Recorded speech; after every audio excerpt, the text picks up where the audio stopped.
structures up north and structures down south were damaged, and a lot of them in between are perfectly okay.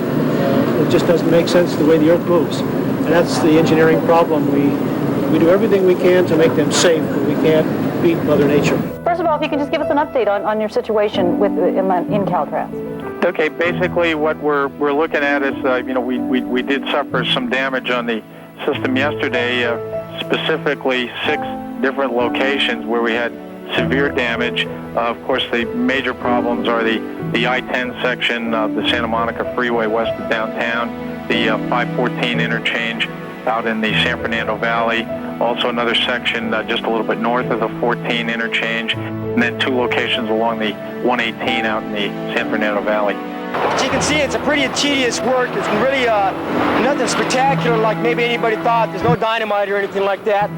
So we're just going to continue chipping away at this, and we're going to go as fast as we can so we can get the road back open so we can get it cleared up. This demolition will take about a week, but then comes rebuilding, and that could take up to a year to repair and open the Santa Monica Freeway. Workers today began tearing down the overpass that collapsed onto the I-5 freeway in the Newhall Pass.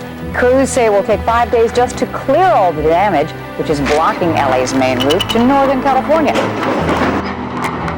Within about 15 or 20 seconds, we got a 1-minute warning, about 35 or 40 seconds. There it goes. There it goes. Down, blew those stanchions right out from under it, right down on the old road. This is between Cal Grove and where the 14 hits the 5, where the 5 goes right over the old road. They just blew it, blew out the stanchions, the columns underneath.